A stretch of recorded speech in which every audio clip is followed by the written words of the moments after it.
Again, my name is Dan Vach. I'm a reporter with Governing Magazine. For those of you who don't know, we write all about state and local government in the United States.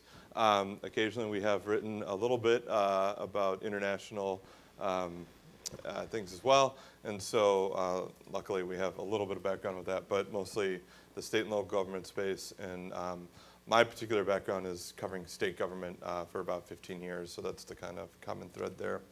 I'm going to briefly introduce people as I ask them a question so that you'll get a sense of where they're coming from, and then we'll get into a little bit more conversation between them after that.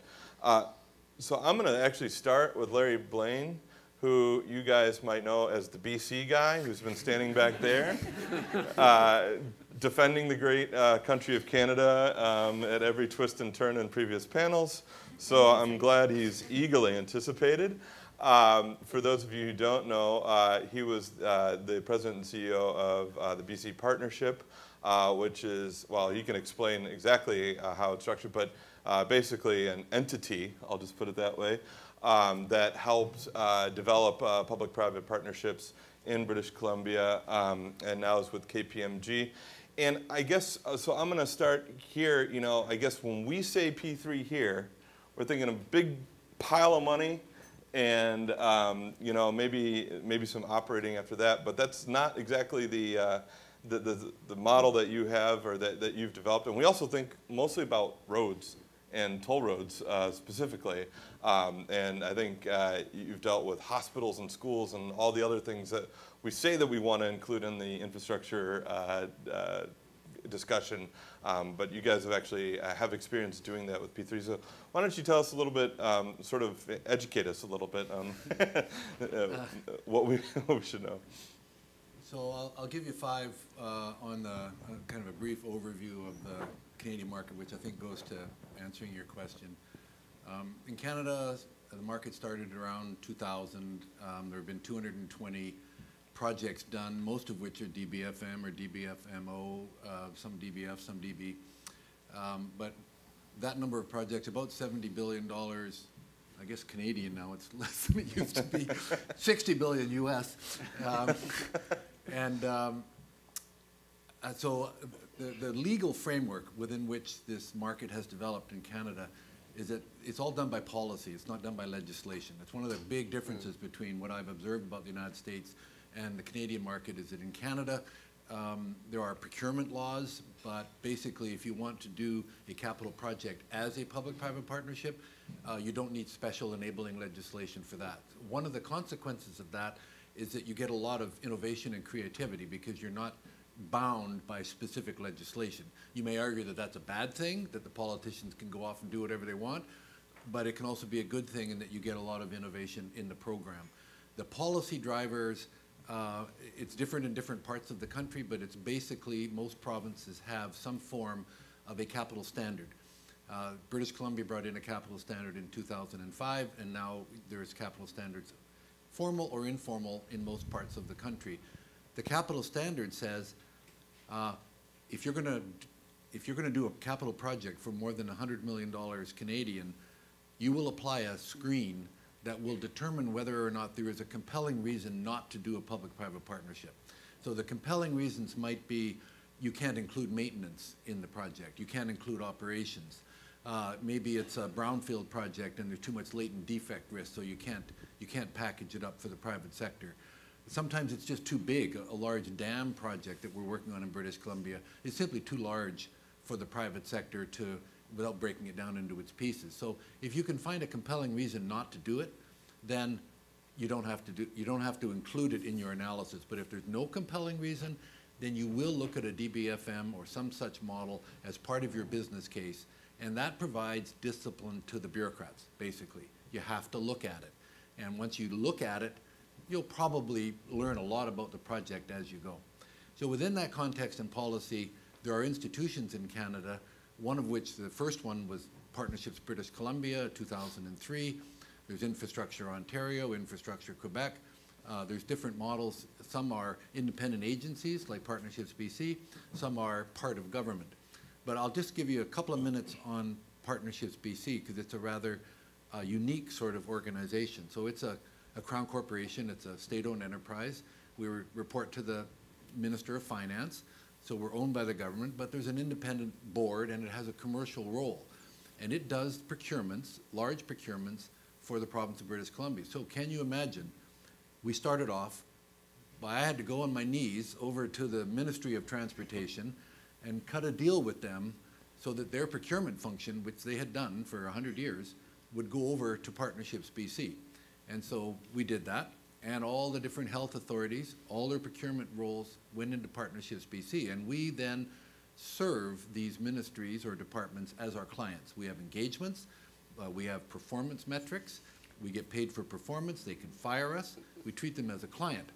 And it's not easy treating government as a client, I can assure you, but that's the only way that we could do it. And so then for each project, if there is a highway project, we started off essentially with highways and hospitals, but if it's a highway project, the procurement role on the project team is carried out by people from Partnerships BC. So they're actually in the trenches. And they do the deal, they interact with the private sector and the procurement, and then the rest of the project team will have different professionals from different organizations. But the procurement role is Partnerships BC, and it's the same for most of the similar organizations across the country. That enables us to do, if you're looking at a highway project, you think that's really different asset than a hospital, obviously, but from a procurement point of view, they're very similar. It's a similar kind of transparent process. There's similar clauses in the deals. There's similar government positions on force majeure or different aspects. And so the procurement experts, they do a highway one day and the next year they'll do a hospital. And the year after that, they'll do an energy project. And they're all very similar. And from the market's point of view, the people who want to bid, they see the same thing every time. They see the same people, they see the same terms and conditions, they see the same kinds of arrangements. And so that makes the market more attractive. And in terms of money, to specifically answer your question, most of the deals, I think all of them actually in Canada, are availability deals. They're not toll projects. We learned early on the cost of transferring demand risk to the private sector is prohibitively expensive. And it's a risk, because it's a risk, that the private sector can't manage. How can they control the amount of traffic? So if an availability deal has 90% debt, 10% equity, and a 12% return on equity, a toll transfer deal will have 30% equity and a 16% return. So if you want to transfer that risk to someone who can't manage it, they make you pay for it. And they really do. And so we learned the hard way. We had a couple where we went down to the wire and then realized this was not a good deal for the people and transformed them. And so now across the country, they're all availability type deals. And I think I should stop. Okay. And just to make sure for those not steeped in all this, the availability is just kind of a regular payment that you get over time, and sometimes they're performance related. Provided your performance is Yeah, so I should have said that. Yeah. You have to perform and you get paid based on, you know, the government's credit behind that. And I think one other aspect that's really interesting is the sort of, we talk about the asymmetric like sort of information of, you know, if Governor Joe Smith decides to go and, you know, do a P3, and Governor Joe Smith has no idea what he's doing coming in necessarily, but with an agency like with what you're doing in British Columbia, then obviously you have experts and you can meet them sort of, you know, I guess with equal. I remember walking down the street with the then Premier of British Columbia, Gordon Campbell, and he says, "You know, Larry, I just love public-private partnerships. I don't know why, but I do." That sounds good. I'm gonna, you know, give our guests the first shot. So Maddie Simetiki is a professor at the University of Toronto, and he also sort of works, does a lot of analysis on P3s, and I guess you guys are somewhat of a team of rivals from what I understand. You sort of, you know, end up on panels together and are together on some things and sort of diametrically opposed on some others. But I guess what's interesting to me is that you talk about sort of the, you know, evaluating, you know, whether this is a good, you know, a good opportunity or or whether projects were handled correctly, whether they're ripe for P3s. But you talk a lot about sort of pricing risk and sort of when that works and when that doesn't. So can you give us a little bit of an idea of what you're seeing in Canada and sort of, what are, sort of hallmarks of good projects and bad projects there? Sure. First of all, thank you very much. It's wonderful to be here. What I want to do is just think through some of the trade-offs associated with public-private partnerships. I mean, we've heard already that public-private partnerships are not a panacea. That will be written in every report you read on public-private partnerships. There are good projects, there are bad projects. The lessons we've learned from Canada is that this is not a cheap way to deliver infrastructure. This has very specific costs, some of which up front are higher than delivering projects through traditional methods. And everyone agrees on this. Larry and I think, would agree on this.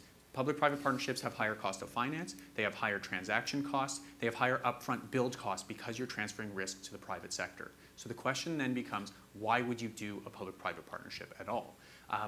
The historic explanations have been government is incompetent and can't deliver anything. That would be one. We don't have the money. We've heard that over and over. Larry, as Larry mentioned, in Canada, we haven't used this to raise new money. There is no new money coming into this. These are not toll or revenue deals. These are all availability payments backed by government paying as long as there's performance. So we've had to come up with the mechanisms to actually repay that. The other explanation you'll hear is off-balance sheet accounting. This was a European fiction that you could use the private sector to borrow the money and not have to count it on your books. This was primarily used in the EU regulations because they couldn't take, they had debt limits. So some of the governments, especially in Southern Europe, were up against their debt limits. They used private finance up front to pay for some of the upfront costs of their infrastructure. That idea has spread globally, but it really isn't a great reason to be doing public-private partnerships. And I would say in Canada, we've tended not to use that explanation, at least in the most recent projects. We've tended to realize that if the private sector is borrowing, but it's being all repaid directly by government, that has to be booked on the government's balance sheets. So then the question is, well, why would we do this if we're paying more upfront, if we're paying high transaction costs? And the answer is this concept of value for money. And you've heard it mentioned a little bit already, but let me break down essentially what that is. It's essentially the transferring of risk. The risks that events will take place that you as government would have to pay if the project goes, if things don't occur as you expected. Now with every big infrastructure project, just like with every home renovation, things happen that you weren't expecting. The ultimate question is who pays for them when they do go wrong? Who pays for them and who's responsible for managing them, and how are they incentivized to quickly deal with those, or not quickly as the case may be, deal with those. The public-private partnership, the logic is that when you have a private sector firm that has invested upfront in the project, sometimes up to a third of the money in the project, of their own money, that they're only going to be repaid based on performance, they are incentivized to manage certain risks. And the risks that we've tended to transfer are construction risk and availability risk. So we're not, as Larry said rightly, we're not transferring demand risk and revenues. And that's a big distinction where you get a lot of problems about flexibility, long-term flexibility in your contracts, and needs for changes. Those become really inflexible when the firm is being repaid out of revenues. When you have availability deals, you can make them somewhat more flexible. And so whereas there's been a lot of renegotiations in the international marketplace for public-private partnerships, like actually a shocking amount, like there are some studies that show that 50 to 60% of transportation deals with revenue included are being renegotiated, often at the initiation of the firms. So there's a real interest there.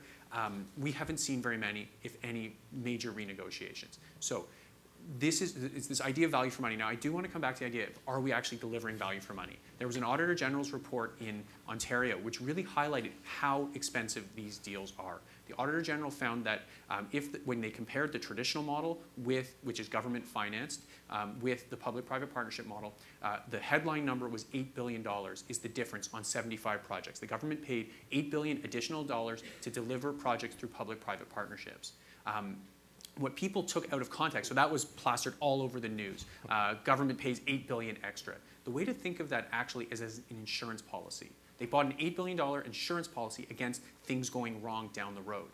So the question is not could government save that $8 billion, but could they actually deliver the projects effectively to minimize, to clamp down on that 8 billion figure. And what the Auditor General found and what my own studies have found is there's actually no evidence. We have no sense of what's happening on past projects. We hear about the terrible projects that go way over budget. We sometimes hear about projects that don't go over budget. We have no evidence on the whole portfolio that allows us to make this calculation of what the risk is actually worth. So to come back to something that Larry was talking about and Dan raised is about the role of the agencies. Right now in Ontario, we have the agencies, and across Canada, the agencies are not procurement agencies generally, they're P3 agencies. If you deliver your project in Canada through a public-private partnership, you get the best experts. You get Larry, you get other staff who are really well trained, who've worked in the private sector, who have expertise and experience to deliver projects. If you go the traditional route, you don't get their expertise. You get someone who's working in a government office who's probably paid a lot less than Larry and his colleagues, who doesn't have the same deal flow, who's not going to conferences around the world learning from best practices, and who doesn't run up against the private sector on a daily basis managing your project. What I've been proposing is let's broaden this out. Let's have infrastructure agencies who deliver projects for all types of infrastructure. Let's benefit from the skills that we've brought into government to really improve all assets, and then let's pick the right model for the right projects. And I think that's really the way to go. That's what I would be advising you to do here in the US. Not set up P3 specific agencies, but to set up appropriate infrastructure agencies who can then deliver all types of infrastructure projects and all types of deal structures. Well, thank you. Lest you think this is all about P3s, what all these panelists have in common is that there's a lot of private meets public sort of interface here. And P3s are obviously the one that I think that a lot of our minds go straight to. You know, there's economic forces that are really reshaping, I think you mentioned, you know, the transformation we're expecting in transportation infrastructure particularly, and one of those is just in land use and real estate and, you know, what people expect when they move into a neighborhood. And so we have Sarah Jo Peterson here, who's the Senior Director of Policy at the Urban Land Institute, and she's been, you know, obviously this is their sort of forte, but she's been also talking to leaders in southern cities to try to get a sense of, you know, where is the shift going? You know, how are consumers reacting, and what sort of, you know, pressures does that put on, you know, people in and around government? Thank you. Excuse me. Can I maybe get a glass of water before I get started?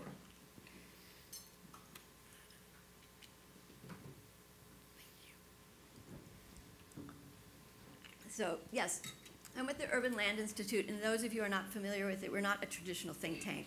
The Urban Land Institute is a membership organization, 35,000 members around the world, all real estate development professionals in some capacity. The Urban Land Institute doesn't actually even have a policy agenda, which makes my job interesting as the policy director, but more fun perhaps.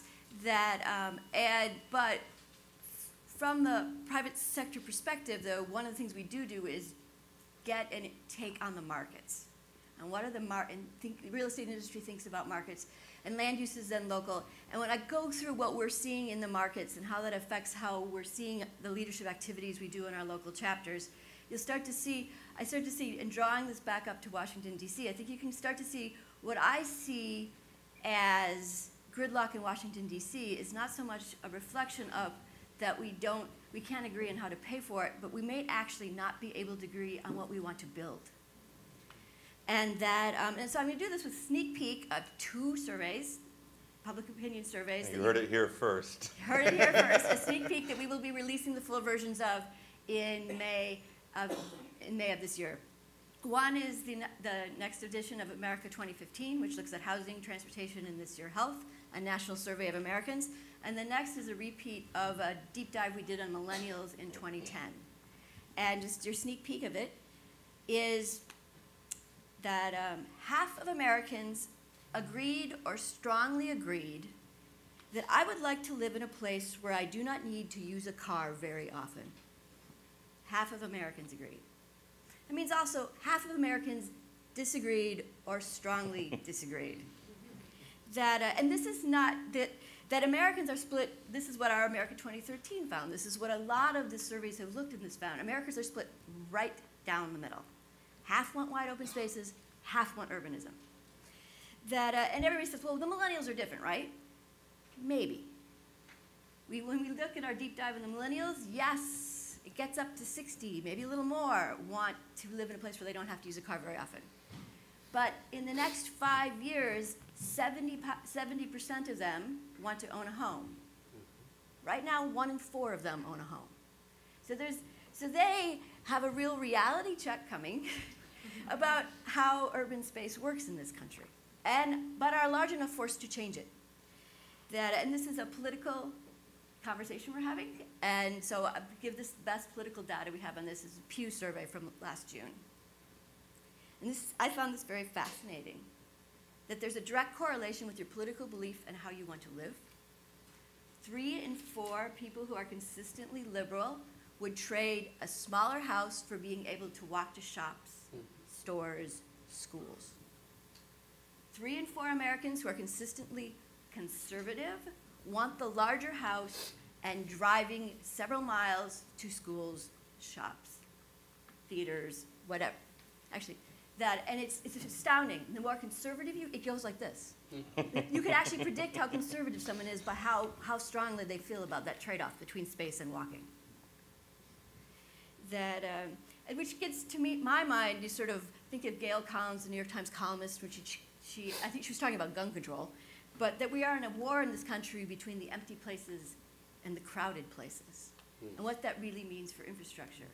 And I think war is too strong of a term, but I definitely know where the battle is going to be. And the battle is going to be in suburbia. Because it turns out that no political group wants to live in suburbia. The ideal place for conservatives to live is small town, rural. When they look at suburbia, what they want to do is preserve the small town and rural features. And what the liberals want to be doing is making them into urban walkable places. And then you have to think of that third category that cannot be maintained in the suburbia as rural, small town, and cannot be transferred to walkable urbanism, and what those places will be. That will be and as we know, the Brookings data is already showing it, that's where the equity battle will happen.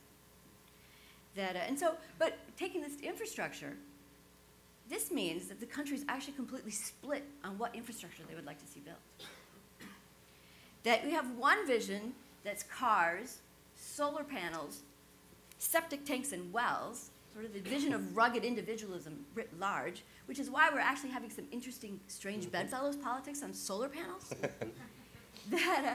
And then the other one, which is the shared infrastructure, the multimodal transportation options, the electric grid, the sanitation, the water, what we're familiar with as urban infrastructure. Which I actually think, and I hope Gabe Klein will get into this more, this is a really exciting time for infrastructure because you add in new technologies and everything starts to disrupt in all sorts of interesting ways. But as an exciting time it is for infrastructure and technologies, this really does not give a clear path forward for the federal role. And then, because I think Representative Blumenauer was right, in a time of expanding politics, maybe we could have just paid everyone off.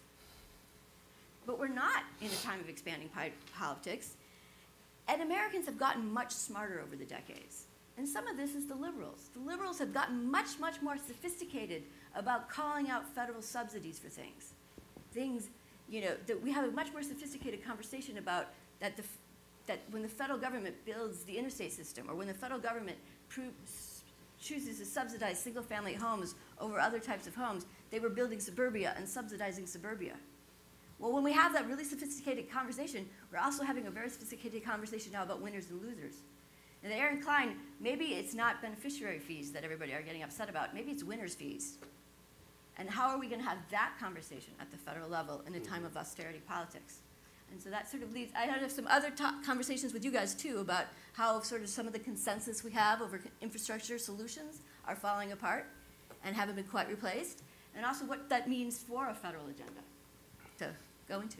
All right, plenty to think about there. Our final panelist is Gabe Klein, who many of you know through his many hats over the years. He's been in government, both here in the district and in the city of Chicago. He's been with Zipcar and with an advisor to Bridge and several other things. His bio's in there. But Gabe, I guess for me, it's this idea that I wanted to ask you about is sort of, you know, with a lot of what you've been involved in, it's sort of the innovation in the private sector sort of forcing change upon the public sector. And I think it's almost sort of mirror image of like, you know, the P3s that you're talking about in Canada where, you know, the public sector is saying, this is what we want, you know, what can the private sector do for us? Now, you have a lot of experience with like, you know, here's what the private sector is seeing as an opportunity, maybe a shortcoming in a transit system or a transportation network, and saying, can you accommodate us? So can you talk just a little bit about sort of, you know, those pressures and how, you know, local governments especially, since that's your background, can harness all that sort of innovation without sort of, you know, just laying down? Yeah. Well, first of all, I feel like I just learned a bunch. I mean, this is an awesome panel. And I think what Sarah Jo's saying is so true, and people don't want to talk about it, but we have this huge cultural divide in this country. And after listening to her talk, it's like you realize no wonder the federal government can't do anything. They can't. They literally can't. And you look at the 20 states that are probably going to pass gas taxes this year, gas tax hikes, because it's, I think most of you guys know, it's been at the same rate since 1992, and they never pegged it to CPI, so it's never grown with inflation, blah, blah, blah. And a lot of these are being led by Republicans because at the local level, you have to be very pragmatic. You're very accountable in local government or even state level government to a slightly lesser extent to the public at large, to your constituents. And at the federal level, it's more removed, and you're sort of on the national stage, even if you're a House member.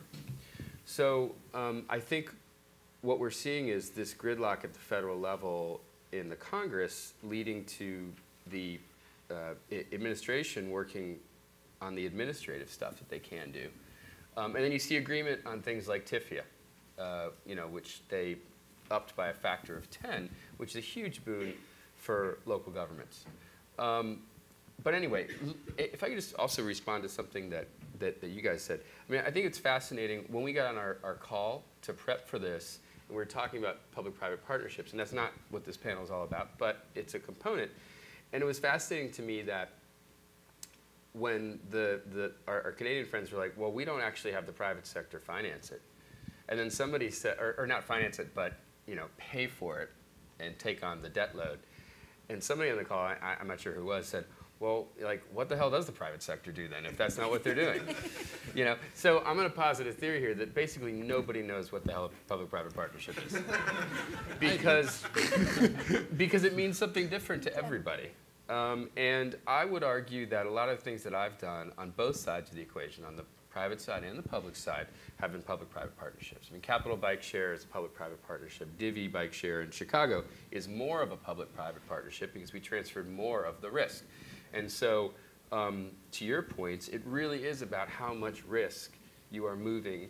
And I think where you see successful public-private partnerships, whether it be in service models like bike share or the 11th Street Bridge project that I did here in DC, it's really about aligning the risks to the right party.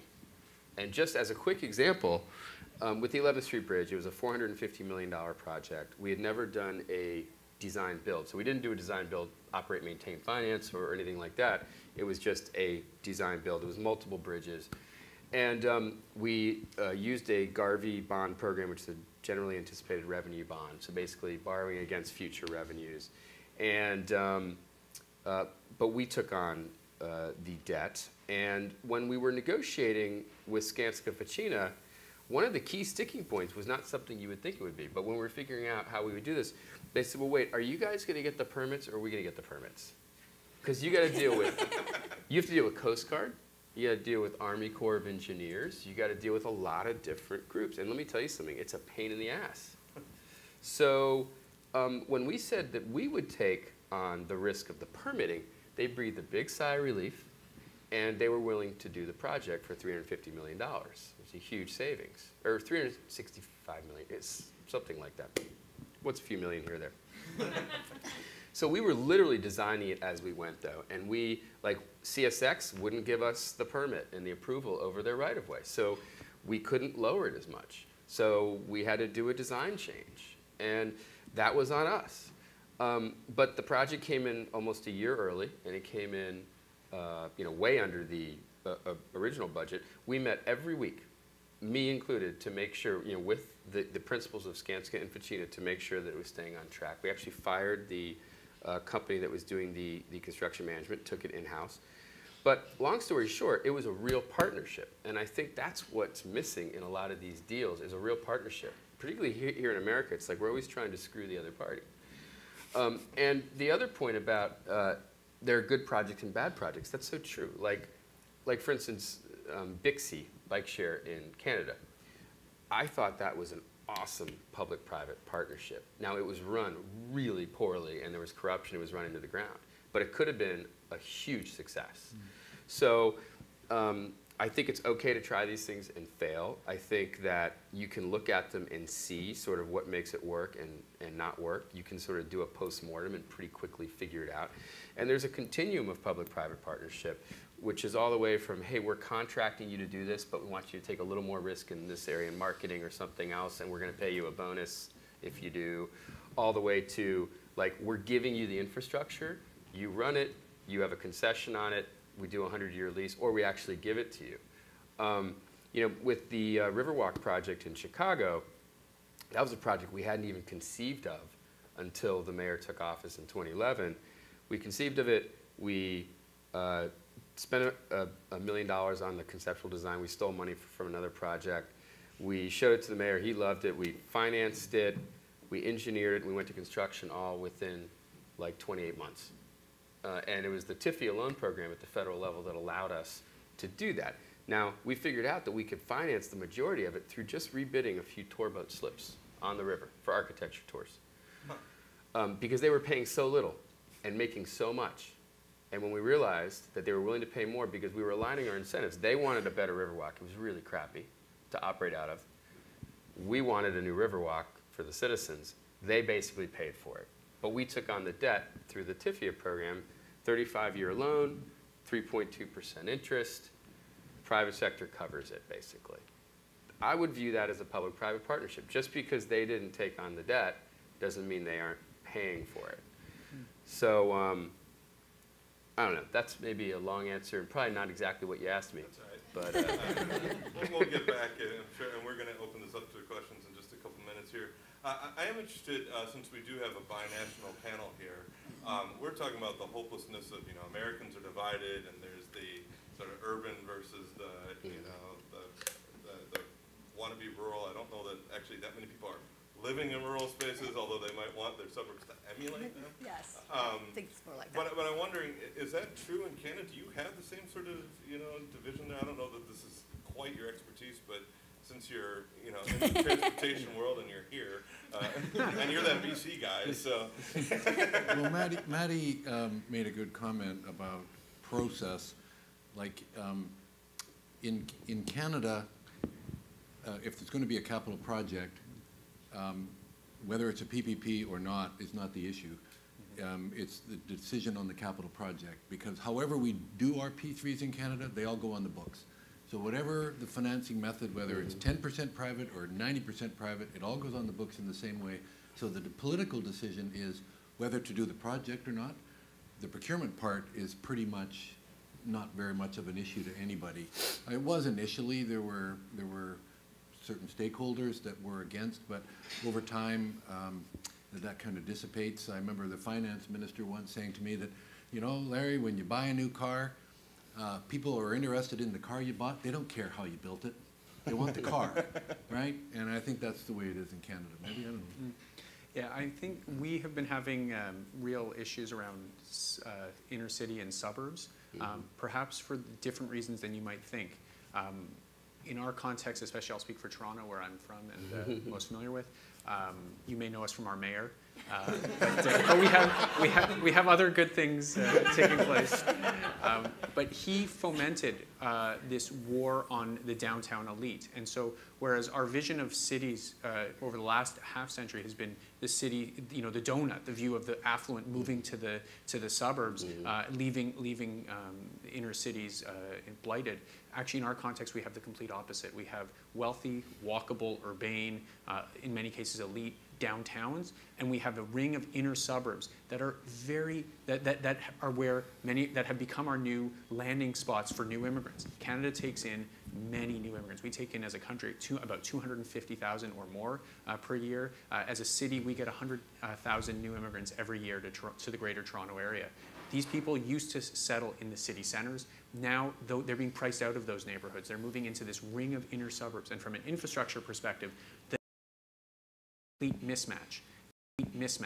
The areas of affluence have clustered around, in our case, the subway system, and we haven't built nearly enough infrastructure to connect up the other parts of our region. So this is now being politically fomented as as this elitist and very different views. And so I think part of what we're seeing then is how after we missed a generation of infrastructure investing in our city at least, and so now how do you repatch this city together? And in a world where people are concerned that if you don't get the next investment, there might be no money down the road, we're having very hard times finding these mechanisms. You're having problems with your gas tax. We have come up with all sorts of different mechanisms that have been proposed, none of which have been approved.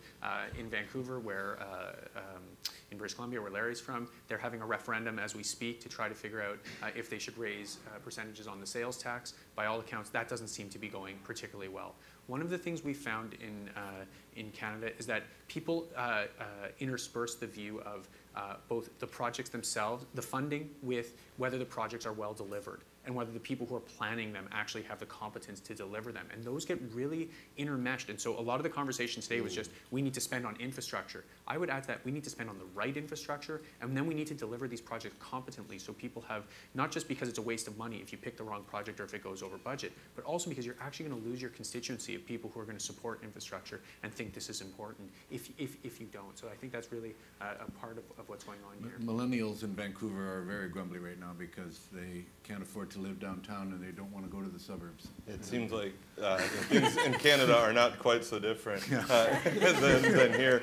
I gave you some comments there. Well, I mean, one of the things that you have to look at in the private sector if you're going to be successful is return on investment. And people always ask me, well, like, is the streetcar project here, does it cost too much, or is this bus project too much?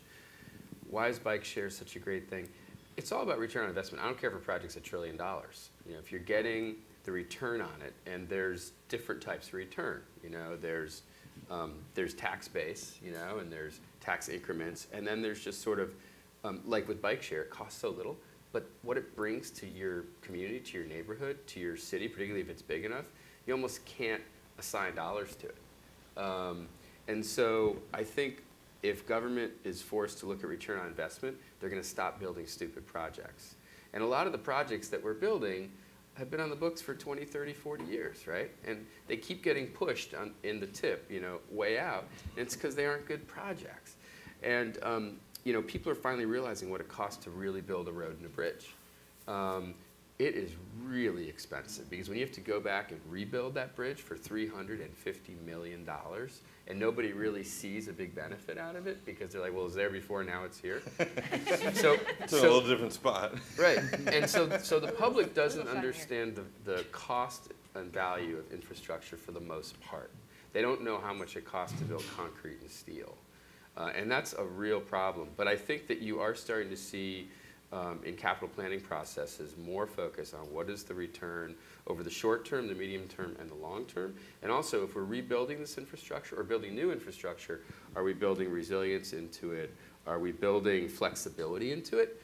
For instance, I would argue, as much as I like bump outs on streets, maybe we shouldn't be building bump outs on streets right now out of concrete, because when parking goes away in 10 years because nobody's driving, then we're going to want that space for a different use. We might want it for a bike lane, right? And so people need to think about future uses more, which is just maybe starting to happen a little bit. That gets me into, yeah, go ahead. I've been doing a fascinating project with some fast-growing southern cities where I've been talking to our own members who are leaders in their communities. And when you talk to them, well, and this, one of the things that comes across clear is, and these are urban places, so it's not surprising, every single one of them sees their competitive future in being able to offer transportation options. They know that. They can't compete if all they can offer somebody is a car. But what's interesting from my interviews when listening to them is that they're actually having debates among themselves about what the next best step is. Mm-hmm. What is that next best step? And some of them have plans in the books for 20, 30 years that the next step is to connect their centers with high expensive rail. They're like, okay. Projects, by the way, which they have trouble getting their voters to pass, and fund. And so some are thinking, but wait a minute, we're actually already creating, they're like, what is this thing? We're calling it transit-oriented development without the T. That it's happening in our communities. We're able to get the investment money. We're be able to lease it up. The next guy wants to even build more. This urbanism is happening. Maybe that 30-year-old transit plan should be, maybe that's starting using phrases like, maybe we should learn to walk before we run. Maybe we should be thinking about strengthening our centers instead of connecting our centers. And they're actually having real debates about this. Maybe we have this suburban office park, major research park that we've all heard of, that we should be adding housing into. Mm-hmm. And so it's a really fascinating point that the leaders are thinking about, but it has huge implications for what infrastructure gets funded. And then you add in automated vehicles. You add in, the conservative dream of jitneys maybe just about to happen, which has been their dream for 30 years in how to replace transit. I didn't even know that. Oh yeah. but the private sector started transit. So much uncertainty going on. Right. But it's fascinating to listen to this and watch this and have them think about that they know something has to happen, but it's not clear for them the path forward. It's interesting, covering sort of the interaction between states and Congress. You get every so often, and they're usually conservative, a legislator says, we should just devolve everything down to the state government and it'll all figure out. And and there's quite a bit of pushback on that, and I think for some valid reasons on, having a national plan and, making sure the roads don't stop at the state line, that type of deal. But it is, should we be devolving some sort of funding decision-making further to the local government when you're talking about, does somebody does Congress or the US DOT know, how the bike paths are going to line up in Chicago? What do you all make of that? Can I just jump in? I could see you chomping at the bit. Two things. I'm a big proponent of looking at history because we tend to get very caught up in what we've seen in our lifetime. And I'm 44, and I know sort of what's happened in the last, let's say, 35 years that I've been paying attention. And a lot of us know, what happened for the last 20 years or the last 50 years, but there was a whole lot that happened over the last 10,000 years that we forget about, right? And this sort of auto-oriented society that we've built over the last 60, 70 years is really probably what's the word I'm looking for? Aberration. Aberration, right. So that's one thing. Second of all, transit was basically built by the private sector, and for lots of different reasons that we don't have time to go into today, was then transferred over to the public sector. And that's going to have to change because, just look at paratransit alone is eating up such a huge percentage of the transit folks' budget that they can't, they're taking capital money to pay for paratransit in some cases, right? And they're spending $56 to $200 a pop to move people around. So the private sector is going to have to get more involved. And the question is, where are the public sector's strengths? Right now, more than half of the public transportation in the U.S. is operated by the private sector, mostly by conglomerates from Europe that never lost their transit. They never lost their streetcars and their trams, right? So Keolis, Veolia, which has a new name now, and there's a third one, but they basically operate most of the privately operated transit. The local bus, we tend to talk about the local bus in this country as being really important for equity. And I would argue that in a lot of places it's not very equitable. You know, it might operate every 45 minutes, and if you miss it, you know, and you're a low-income hourly job person, then you can't get to your job, right? Or you can't get there on time. You're late 3 times, you might get fired. So I think we need more equitable transit. And getting back to public-private partnerships, you know, whether it's bridge or whether it's, you know, any other host of options, private bike sharing, whatever, you know, where should the public sector be putting those tax dollars? And to answer your question, yeah, I think cities should get more of the money. I have no problem with the federal government taxing. They need to raise their gas tax, you know, and then we need to go to a VMT, and there's all kinds of things that need to happen. But that money should go to cities. It's going to states, and then it's perpetuating what Sarah Jo was talking about, where we have the battle, and you were talking about where you got, you know, Rob Ford, you know, he's getting high, and then he's starting all these problems, right? Although he's a mayor. Right. So, by the way, I was so happy when they got Rob Ford because I've always put the Canadians on a pedestal. Like you're Took us down a peg. yeah, you're nicer than us. You're generally smarter than us. Some of you speak French, and now it's like you're just as bad as we are. But like seriously though, you know, we have to figure out where we want to put our dollars, and I think, you know, more local control on the dollars that the federal government gets is a good thing, because I think the return on investment is so much higher building density, right? And I think the immigrants moving outside Toronto is a wonderful thing. Hopefully they'll rub off on the Rob Fords of the world that live out there, right? And the millennials being forced to move to the suburbs is a wonderful thing, because they're going to urbanize the suburbs. We're going to have 2 billion more people here by 2050. We're going to have to urbanize. Like, we're just going to have to get smarter. We can't continue to build sprawl. The electric companies aren't going to have the money to fund it, right, to build all that infrastructure, because their business is going to go away. Well, their business is going to go away in 25 years, and they know it. You know, everything's going from being very centrally controlled to widely distributed. So the economy is going to structurally change so much that we are going to have to live more locally, and we're going to have more local control. And conservatives should be embracing that. Vancouver has no freeways, so densification is the only way to go, and it's happening at a very rapid rate, mainly along the subway lines, right? You're getting all these cities being built along the subways, and that's where the millennials are going. And if any of you who are visiting, if you fly over the Virginia suburbs, it's kind of amazing where all these skyscrapers come out of the middle of nowhere, and you're like, that's the orange line. Stop, stop, stop, stop. Right. If I can can I pick up on that? Yeah, for 1 second? and then after you, I want to turn it over to questions. So if you guys want to raise your hand if you've got a question, we'll Sure. go to you. I'll be really quick. One of the things, as you see this densification, in many ways, as you see density occurring, you should be seeing dollars, and dollars that can be captured for public benefit. In Toronto, I've done some research on some really creative, cool projects where, for example, a school, a brand new $52 million school, high school for 1,400 kids was built right in the same building envelope as 2 condo towers, 2 apartment towers. So you can leverage the money if you're in, you know, depending on what neighborhood you're in, you can leverage the money from your property, still get your school, still get your public use, and have more density that can then feed more kids into the school. This was a school that was going to need to be closed. Our film festival theater, they were desperate for a new theater. We have the biggest film festival in North America.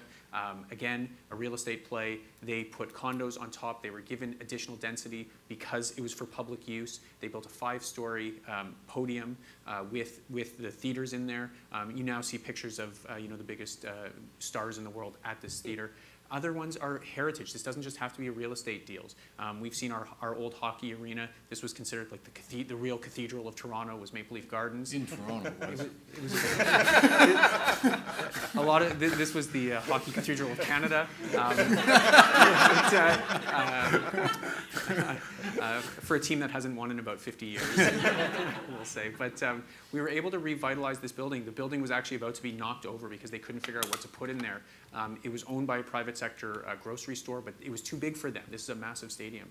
They ended up partnering with a local university who paid for, with different levels of government. Once they saw the heritage value of this, they said, we'll come to the table, we'll chip in our bit so you can renovate it as an athletic center for half of it. The other half is a grocery store. You now have this synergy where the students are going to the athletic center, shopping in the grocery store, so they're getting patronage. They've then given funding to the university for some of their research programs. I mean, it's an amazing partnership. So I think when you see density, density means dollars, and it can also mean public value that can come out of this. We need to stop thinking in terms of silos and be much more collaborative. There's risk involved with all of this, but if you do it properly and you have people who are skilled at negotiating these deals, you can really end up with things that are quite remarkable.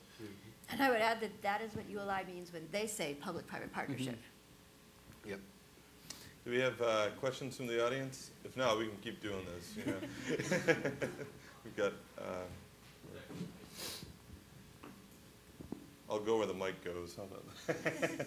Probably a good policy. So my question for all, I've seen a lot of good P3 projects and everything's now kind of a P3, but this question of density or densification, who's going to govern that? I'll give you an example. Right now I live here in Montgomery County. We have a light rail project. I won't get into that, but you have the federal government who thinks it's a great idea. State government hasn't committed yet now with the new governor. And it's really kind of a turf battle between one town that's affluent and urbanized with a lot of millennials that are building in, and a town next to it that's slightly more affluent but less urbanized who doesn't want the project. And it's really a debate between these, who can sue who more to what point to either kill or get this project. So at what level of government, and this applies to the federal system, both US and Canada, who gets to decide what is good urbanization and a good project? That is such a difficult issue. When we were building a subway line, trying to build a subway line in Vancouver, and the regional government who were responsible for it, all the mayors, they couldn't agree, and we canceled the procurement twice. It was a nightmare. You know, they just kept turning everything down for their own little regional reasons that we couldn't get a consensus going. And so once we eventually got it done, the province changed the legislation so the mayors could only increase taxes, and they had no control over specific projects. And so now everybody's complaining about the lack of accountability, and that the private sector people are running the show, and so we're probably going to go back to the old model, and back and forth we go. And so the answer to the question from my point of view is, it's unanswerable. Can I pick up on that just really quickly? I think I teach urban planning, so one of the things we've learned is that engaging people in meaningful consultation is really critical. It doesn't really matter what level it comes from, although it tends to be cities that do this best. But actually talking to people and asking them what they want and being meaningful, not sort of manipulative so that you have your own ideas. You want the LRT, and then you go out and say, what colors do you want the trains? Or, and we've seen these types of consultations are not having enough information in the public realm where people can actually understand what's happening in their interest. That is the history of infrastructure, that these big mega projects, the Robert Moses of the world, we're not engaging people. Maybe you can build things at massive scale and very quickly if you behave like that, or you behave frankly, the way they deliver infrastructure in China.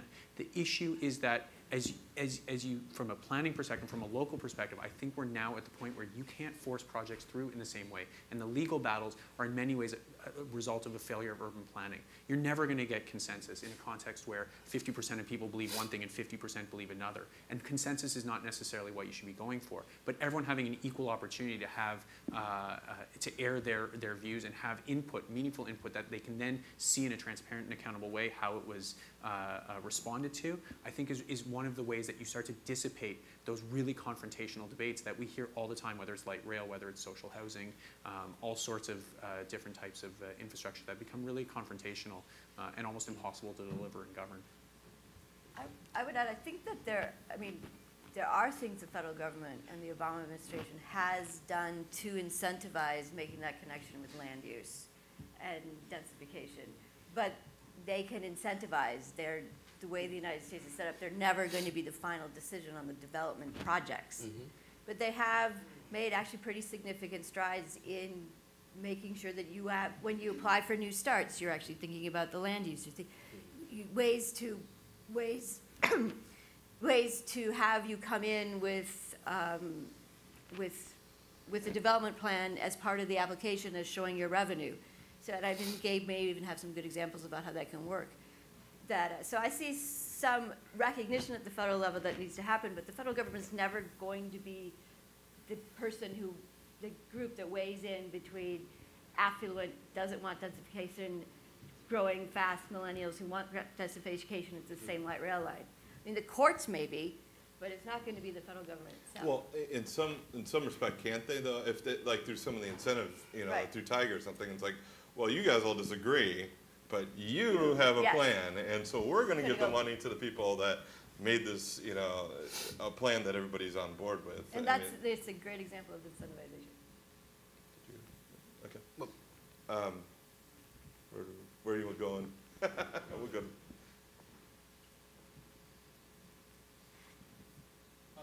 If there are more questions, I'll. I think we've There got. was one in the We'll back. have one back, but we Okay, can I'll start. try to be quick. I remain a little confused. It seems to me some of this is pie in the sky. Urban planning, I'm sure can be very effective. At some point down the road, you just don't know what's going to happen.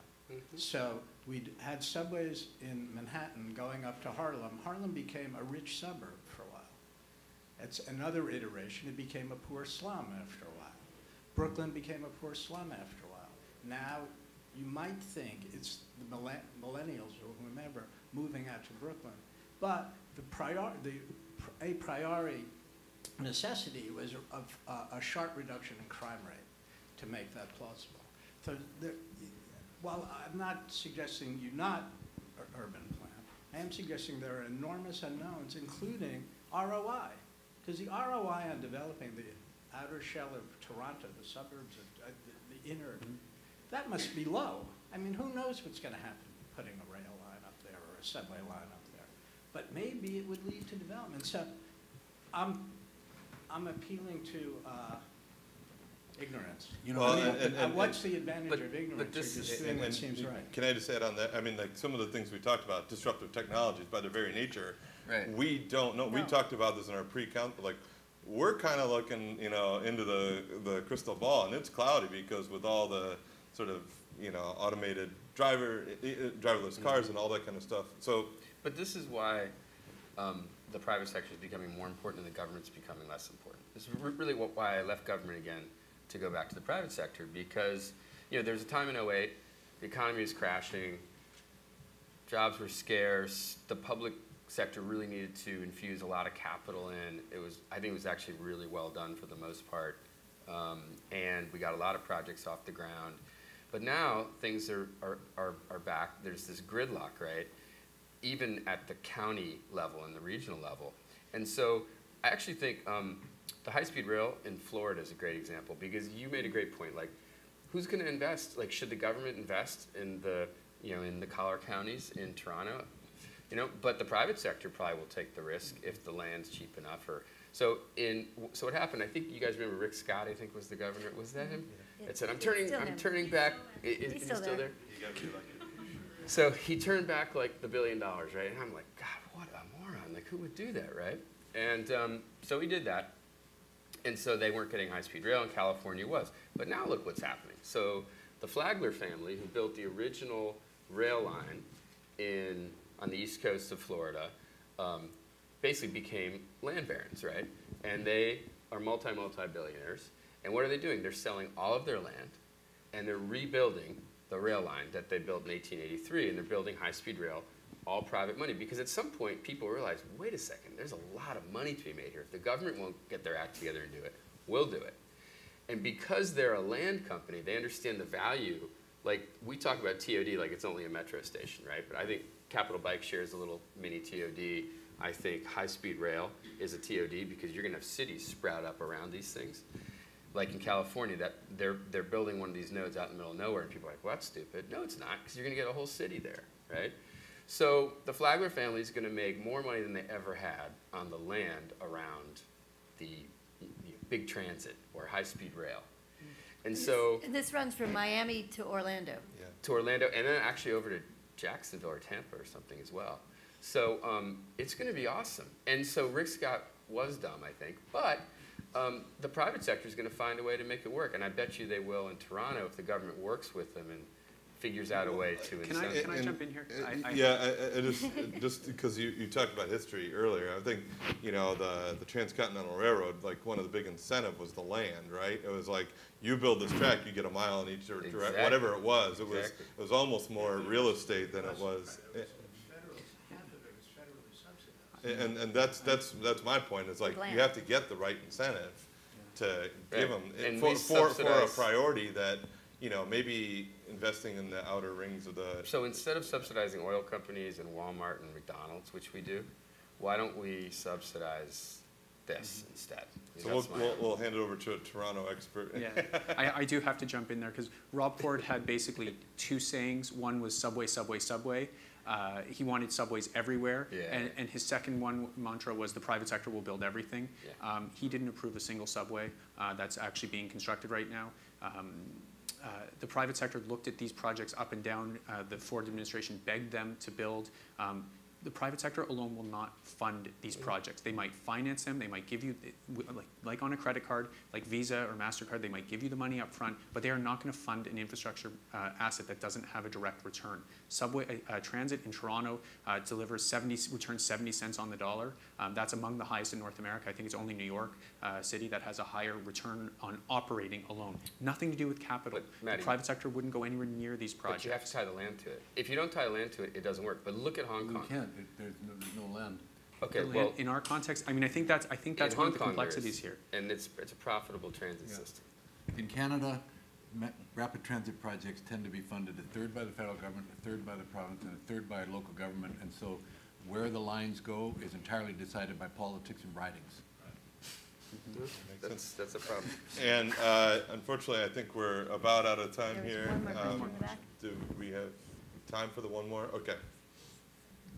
Hi, thank you for taking my question. I'm Kalima Rose from PolicyLink in Oakland, California, and we focus on infrastructure equity. And we have been big advocates for many of the Obama administration programs that have prioritized either making investments in disinvested communities or in making sure that there's set-asides for contracting and employment for low-income communities, vulnerable communities, communities of color. We've done a lot in the California state legislature, and we've done things with HUD and DOT. And I'm just wondering if you can comment on the highest value propositions you've seen for driving infrastructure investments for social equity outcomes, either through policy or practice. I guess our analogy in Western Canada would be First Nations, and major projects tend to go through areas where there are a lot of First Nations living, and so to get their buy-in, they become part of the concession, and the government can specify what kinds of jobs they would get, what kinds of terms, and it can sometimes even be a bid issue, that if you can exceed the government's expectations or the specification for number of years of employment, if you can exceed that, then you get special points or a discount on your bid price. And that is managed by the government and then incorporated into the concession agreement. Anything from the United States? Real quick. Density bonuses? And set aside. I think when you build a project and you're going to link like a high traffic successful node with a less successful node, and there's people there, and you don't want to displace people, making sure that people can, like if we're going to go from subsidized apartments to condos, make sure you're setting aside a big chunk of that housing for the people that live there, which we've done successfully and not successfully here in Washington. And there is something that I'll be watching with, he mentioned the 11th Street Bridge. There's also a bridge park that they're looking at doing over to Anacostia. And some of the worries there are that if you put this awesome tourist destination right there, then it's going to bring all the yuppies and, basically gentrify the other side of the bridge. So they've been working to try to anticipate that and, deal with real estate speculation. And last I was reporting, they were at the very nascent stages of it, so something to keep your eyes on. We are out of time, but I want to thank our panel so much for this great discussion. No, it's fun.